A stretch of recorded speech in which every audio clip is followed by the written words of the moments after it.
के तपाईँलाई कसैले पैसा नभएको चेक दिएर झुक्क्याएको छ? के तपाईँको लाखौँ रुपियाँ बााउन्स भएको चेकको कारण बैंकमै फसेको छ? सावधान! त्यो चेक रद्दीको टोकरीमा फाल्ने कागज होइन, त्यो त दोषीलाई जेल पठाउने सबभन्दा ठुलो प्रमाण हो। आज म तपाईँहरूलाई यो भिडियोमा यस्तो कानुनी सूत्र बताउनेछु जसले तपाईँको फसेको पैसा ब्याजसहित फिर्ता ल्याउनेछ।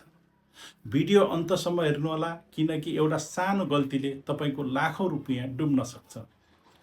मुख्य प्रक्रिया: सबैभन्दा पहिले चेक बााउन्स हुने बित्तिकै मान्छेसँग झगडा नगर्नुहोस्।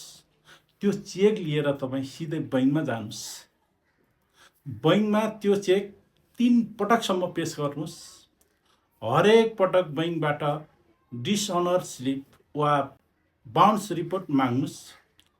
बैंकले जब 3 पटकसम्म पैसा छैन छैन छैन भनेर छाप लगाइदिन्छ, तब मात्र तपाईँको कानुनी बाटो खुल्छ।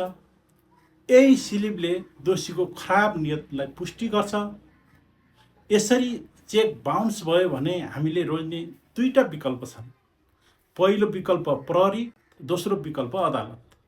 विकल्प नम्बर 1: यदि तपाईँलाई दोषीलाई पक्राउ गर्नु छ भने चेक बााउन्स भएको 1 वर्षभित्र जिल्ला प्रहरी कार्यालयमा बैंकिङ कसुर अन्तर्गत जाहेरी दिनुहोस्। यसमा दोषीलाई बिगो बमोजिम जरिमाना र 3 महिनासम्म कैद सजाय हुन्छ। जेल जाने र इज्जत जाने डरले पनि मान्छेले पैसा तुरुन्तै फिर्ता गर्छन्। विकल्प नम्बर 2: यदि तपाईँलाई 10% ब्याजसहित पैसा चाहियो भने विनिमय अधिकार पत्र ऐन अनुसार चेक बााउन्स भएको मितिले 5 वर्षभित्र जिल्ला अदालतमा मुद्दा दायर गर्नुहोस्। अदालतले बााउन्स भएको तपाईँको रकम 10% ब्याजसहित थप असुल उपर गरिदिनेछ।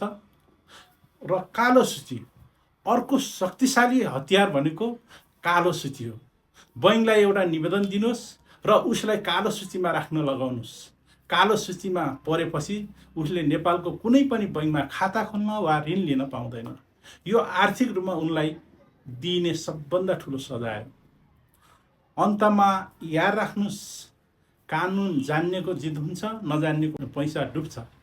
आफ्नो हकको लागि लड्नुहोस्। यदि तपाईँ पनि चेक बााउन्स भएको छ भने कुन बैंकको कमेन्टमा लेख्नुहोस्, हामी तपाईँलाई सहयोग गर्नेछौँ। यस्तै जानकारीको लागि हाम्रो च्यानललाई सब्स्क्राइब गर्न नभुल्नुहोला। धन्यवाद।